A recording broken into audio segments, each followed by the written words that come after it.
మన ప్రభువును రక్షకుడు రాజులకు రాజు ప్రభులకు ప్రభువు రానయ్యున్న అతి త్వరలో రెండోసారి రానున్న యేసుక్రీస్తు వారి యొక్క పరిశుద్ధ నామములో వీక్షకులను హోప్ ఛానల్ ఇండియా ద్వారా ప్రేమతో ఆహ్వానించి ఉన్నాను. మన వాక్య ధ్యానము క్రీస్తు పాదములు చెంత రెండో భాగానికి మిమ్మల్ని ప్రేమతో ఆహ్వానించి ఉన్నాను. ఈరోజు విశ్వాసులకు తండ్రి, విశ్వాసులకు కర్త అయిన అబ్రహాము జీవితము నుండి ఆయన ఏ విధంగా ఈ సర్వాధికారి, సర్వ సృష్టిని సృష్టించిన సృష్టికర్త, సర్వ శరీరుల రక్షణకర్త అయిన దేవుని యొక్క పాదపీఠము ఎదుట సాగిలపడి ఆయనను ఆరాధించి ఆయన పాదాల చెంత సాగిలపడి ఏ విధంగా ఈయన జీవితంలో దేవుని వాగ్దానాన్ని నెరవేర్చుకున్నాడు, వాగ్దాన ఫలమును తన సంతతి వారికి ఈయన ప్రార్థనల ద్వారా ఏ విధంగా దొరికినదో ఈ రెండో భాగంలో మనం నేర్చుకుంటున్నాం. మన పరిశుద్ధ గ్రంథాలని మన ధ్యానము నిమిత్తము ఈరోజు ఏర్పాటు చేసిన లేఖన భాగము మన పరిశుద్ధ గ్రంథాలని ఆదికాండము 17వ అధ్యాయము 3వ వచనం చదువుకుందాం. ఆదికాండము 17వ అధ్యాయం 3వ వచనం. అబ్రహాము సాగిలపడగా దేవుడు అతనితో మాట్లాడి, ఇదిగో నేను నియమించిన నా నిబంధన నీతో చేయుచున్నాను. అబ్రహాము దేవుని సమ్ముఖములో సాగిలపడగా దేవుడు అతనితో మాట్లాడుతూ ఉన్నాడు. మునుపటి పాఠంలో మనం నేర్చుకున్న వాక్యంలో మగ్దలేని మరియ దేవుని మాటలు విన్నది, విశ్వాసము కలిగినది, విశ్వాస ఫలముగా పవిత్రురాలుగా ఎంచబడింది. విశ్వాసులకు కర్త దేవుడు పిలిచిన వెంటనే ఎక్కడికి వెళ్ళాలి, ఏమి చేయాలి అని మారు ప్రశ్న లేకుండా వెంబడించిన అబ్రహాము జీవితాన్ని మనం చూడబోతున్నాం. అప్పుడు వరకు ఆయన అబ్రాముగా పిలువబడ్డాడు. ఈ 17వ అధ్యాయంలో ఆయన ఎప్పుడైతే దేవుని యొక్క పాదపీఠము ఎదుట సాగిలపడి దేవుని మాటలు విన్నాడో, ఆ కిందకు మనం చదివితే ఆయన అంటున్నాడు, ఇక నువ్వు అబ్రామువు కాదు, నీవు అబ్రహామువు, అనేక సంతతుల వారికి నువ్వు తండ్రివి. నిజం చెప్పాలంటే అబ్రహాముకు అప్పుడు వరకు తన స్వకీయ సంపదైన కుమారుడు లేడు. కానీ దేవుడు అంటున్నాడు, నీవు అనేకులకు తండ్రి అవుతావు. ఇది ఎలా సాధ్యం? వాక్యం చదువుతుంటే కింద చెప్తున్నారు, అబ్రహాం అంటండి నవ్వుకుని 100 సంవత్సరాల వృద్ధుడికి 90 ఏళ్ల వృద్ధురాలకి ఏ విధంగా పిల్లలు జన్మిస్తారు? ఇది నిజం చెప్పాలంటే అసాధ్యమే. ఈ ఈ ఈ భూమిలో శాస్త్ర వైద్యుల ద్వారా అది ప్రూవ్ చేయాలంటే, దాన్ని రుజువు చేయాలంటే అసాధ్యమే.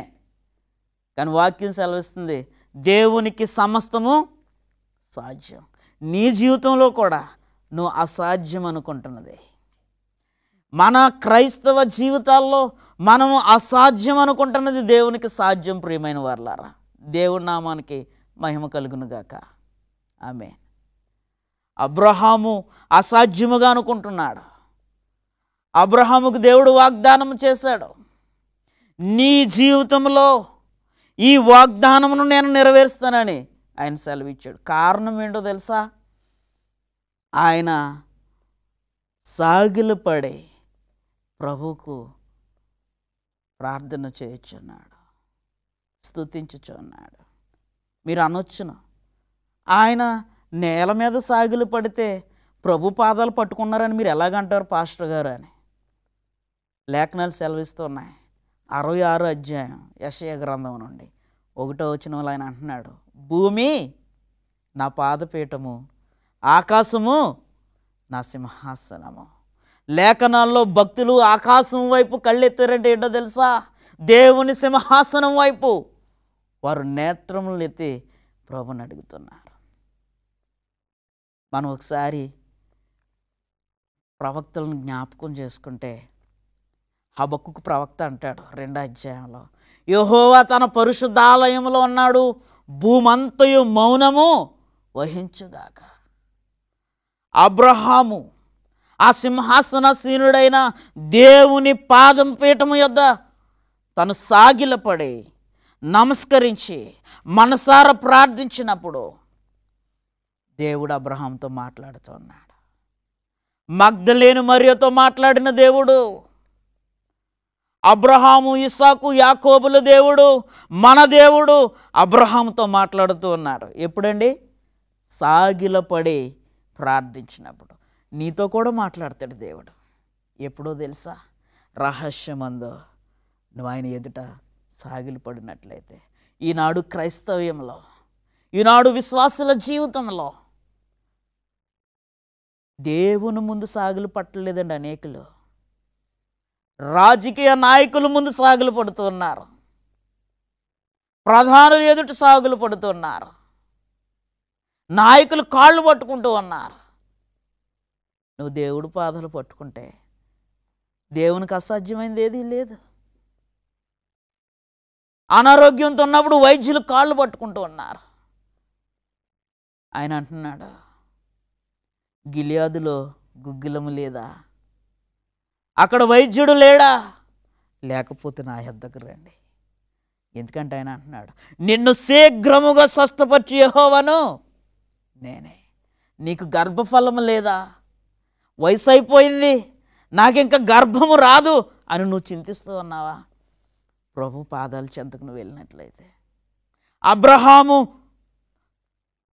దేవుని యొక్క పాదపీఠము అయిన నేల మట్టుకు ఆయన సాగిలపడి తన ముఖమును నేలకు పెట్టి ప్రార్థించినప్పుడు దేవుడు మాట్లాడుతూ, అబ్రహాము నువ్వు చింతించవద్దు, అబ్రాహామువు కాదు నీవు, అబ్రహామువు సంతతి లేనివాడువు కాదు, నీవు సమస్త విశ్వాసులకు కర్తవవుతావు. యెషయా గ్రంథంలో చక్కగా రాస్తూ ఉన్నాడండి. యెషయా గ్రంథం 45వ అధ్యాయం మనం చదివితే, యెషయా గ్రంథం 45వ అధ్యాయం 23వ వచనంలో అంటున్నాడు, భూ దిగంత నివాసులారా నా వైపు చూసి రక్షణ పొందుడే. ఆ కింద అంటున్నాడు, నా ఎదుట ప్రతి మోకాలు వంగును, ప్రతి నాలుక నా తోడని ప్రమాణము చేయనని. 24, 25 వచనాలు చదివితే, నా వాగ్దానములు నిరర్ధకము వ్యర్థము కానేరవు. అబ్రహాము జీవితంలో దేవుని వాగ్దానము వ్యర్థము కాలేదు. ఆయన ప్రవక్తల జీవితాల్లో దేవుని వాగ్దానము వ్యర్థము కాలేదు. ఇశ్రాయేలు జనాంగమును అరణ్యము గుండా నడిపించినప్పుడు ఆయన వాగ్దానములు నిరర్ధకము కాలేదు. వారు ఎన్ని మార్లు తిరుగుబాటు చేసినప్పటికీ, దేవునిని ఎరగని తరములు పుట్టుకొచ్చినప్పటికీ, తరతరములు నిలుచు దేవుని నామములో ఆయన చేసిన వాగ్దానము అబ్రహాము జీవితంలో నిరర్ధకము కాలేదు. కారణం, భూదిగంత నివాసులారా నా యొద్దకు రండి, ప్రతి మోకాలు నా సన్నిధిలో. గుర్తుపెట్టుకో ప్రియమైన సహోదరి సహోదరుడా, ఎవరి పాదాల చెంత నువ్వు మోకాలు వేస్తున్నావో వాక్యం సెలవిస్తుంది, ఆ హెమాహేమీలు కూడా వారి కాళ్ళు నా ముందు వంగిపోతాయి, ప్రతి నాలుక ఒప్పుకుంటుంది. కాబట్టి అబ్రహాము గారి యొక్క జీవితం నుండి నేను చెప్పే ఈ వాక్యాలు అంత ఆధ్యాత్మికంగా లోతైన మర్మములు లేనప్పటికీ, ఒక ఆధ్యాత్మిక సత్యం ఏంటంటే, ప్రభువు వైపు మనం తిరిగినట్లయితే, ఆయన ముందు మనం సాగిలు పడినట్లయితే, ఆయన సమస్తాన్ని మన జీవితంలో జరిగించగలడు. అబ్రామును అబ్రహాముగా మార్చిన దేవుడు 100 సంవత్సరాల వృద్ధుడికి 100 సంవత్సరాల వృద్ధుడికి గర్భఫలమునిచ్చిన దేవుడు నీ కార్యాలను మార్చడంటారా? నీ కష్టాలకు పరిహారము దేవుడు అనుగ్రహించడంటారా? నువ్వు ప్రార్థించి ఆయన పాదాల చెంత చేరితే నిన్ను కనికరించడు అని నువ్వు అనుకుంటున్నావా? ఆయన నిన్ను ఆహ్వానిస్తున్నాడు. భూదిగంత నివాసులారా, నా వైపు చూడండి, నా యందు రక్షణ ఉన్నదని మీరు తెలుసుకోండి. ప్రతి మోకాలు నా సన్నిధిలో వంగుతుంది. ఎందుకంటే భూమి ఆయన పాదపీఠము, ఆకాశము ఆయన సింహాసనము. అబ్రహాము సాగిలపడి ప్రార్థించాడు. అబ్రహాము హృదయములో ఏమి కోరుకుందో ఆయనకు తెలుసు. ఈరోజు నీవు సాగిలపడి ప్రభువుకు ప్రార్థిస్తే, నువ్వు పలకలేని దుఃఖ సాగరములో మునిగిపోయినా, నీకు మాటలు రాకపోయినా, నీ దుఃఖములో నీ మాటలను సరిగ్గా స్పష్టంగా నువ్వు పలకకపోయినా, హృదయాంతరంగములు ఎరిగిన దేవుడు నీ హృదయ వాంఛలను తీరుస్తాడు. వృద్ధుడికి అసాధ్యమే, దేవునికి సమస్తమును సాధ్యం. ఆ దేవుని వాక్యాన్ని విన్న అబ్రహాము దేవుని వాగ్దానమును తన జీవితంలో నెరవేరుట చూసిన అబ్రహాము తన కుమారుణ్ణి ఖండించాలి, సమర్పించాలి అని దేవుడు ఆజ్ఞాపించినప్పుడు వెనకాడలేదు. ఈరోజు మనం కూడా మన జీవితాల్లో ప్రార్థించి ప్రభు నుండి ఆశీర్వాదము పొందుకున్న తర్వాత దేవునికి మనం కూడా సమర్పించాలంటే ఎంతమంది నిండి హృదయంతో సమర్పించడానికి మనం సిద్ధంగా ఉన్నాం. ఏకైక కుమారుణ్ణి అబ్రహాము సమర్పించడానికి వెనుకాడలేదు. ఈరోజు దేవుని సువార్త ప్రకటన కొరకు ఈ విధంగా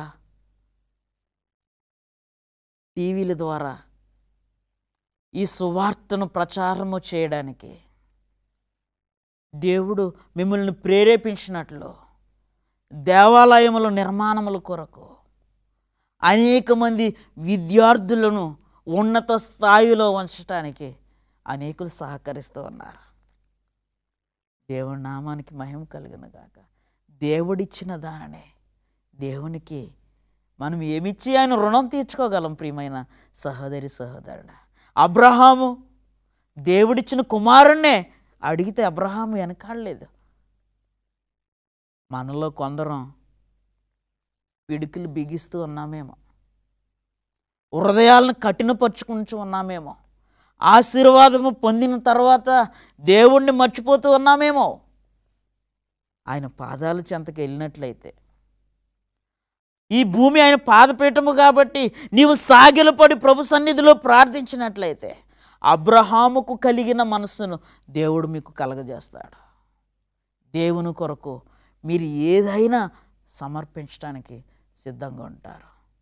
నేను ముందుగా తెలియజేసినట్లు అబ్రహాం కేవలం దేవుని మాత్రమే నమ్ముకున్నాడు.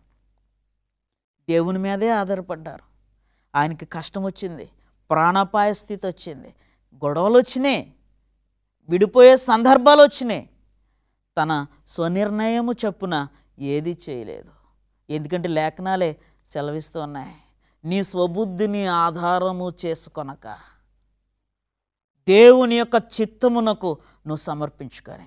అబ్రహాము తన సహోదరుని యొక్క కుటుంబముతో, లోతు కుటుంబము విడిపోవలసిన సందర్భంలో, ఆ పరివారికి విభేదాలు వచ్చినప్పుడు తన స్వనిర్ణయమును ఆధారం చేసుకోలేదు, దేవుని మీద ఆధారపడ్డాడు. ఈరోజు అనేక కుటుంబాలు చిన్నాభిన్నమైపోతూ ఉన్నాయి. అనేక సంసారాలు బంధాలు తెగిపోతూ ఉన్నాయి. రోడ్డు మీద పడిపోతూ ఉన్నారు. కుటుంబాలు ఈదుపాలైపోతూ ఉన్నాయి. క్రైస్తవులు ఎప్పుడు ఎల్లని స్థలాలకు, స్టేషన్స్కి, కోర్టులంట తిరుగుతూ ఉన్నారు. కారణం ఏంటో తెలుసా? ప్రభు పాదాలను ఎవరు కూడా శరణముగా ఎంచుకోవట్లేదు. కారణం ఏంటో తెలుసా? వాక్యమును వినుచున్నారే కానీ వినును దానిని చేయువారు అతి స్వల్పముగా ఉన్నారు. అబ్రహాము విన్నాడు, వెంటనే కాదు, దేవుడు అడిగిన వెంటనే ఇచ్చేయడానికి ఆయన సిద్ధమయ్యాడు. ఈరోజు నీ జీవితంలో నువ్వు ఎన్ని సంవత్సరాల నుంచి దేవుని వాక్యం వింటున్నావో అబ్రహాం వలె అట్టి స్వభావం నీలో ఉందా? మీరు అడగొచ్చు, అయ్యా ఆ రోజు కాలం అండి దేవుడు స్వయంగా మాట్లాడేవారు, ఇప్పుడు ఎవరండి అయ్యా దేవునికి సమర్పించేదని మీరు ప్రశ్నించవచ్చు. వాక్యం సెలవిస్తుంది, నిన్న నేడు నిరంతరము ఏకరీతిగా ఉండి దేవుడు మన దేవుడు. అబ్రహాము, ఇస్సాకు, యాకోబుల దేవుడే నీ దేవుడు, నా దేవుడు. వారితో మాట్లాడిన దేవుడే ఈరోజు నీతో నాతో మాట్లాడడానికి సిద్ధంగా ఉన్నాడు.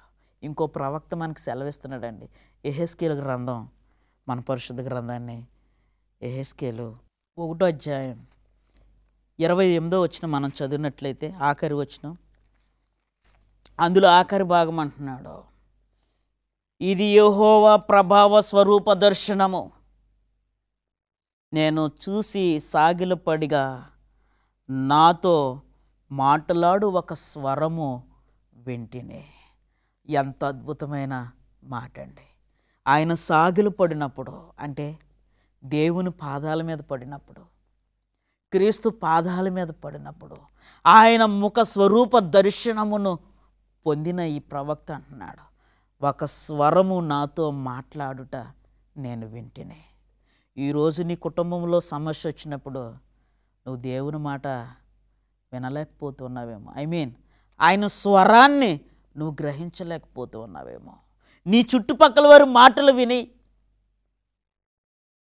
ఎవరో పనికిమాలిన వారు చెప్పే మాటలను నువ్వు ఆధారం చేసుకొని నీ బంధాలను తెంచుకుంటున్నావేమో. నువ్వు దేవుని మీద ఆధారపడితే,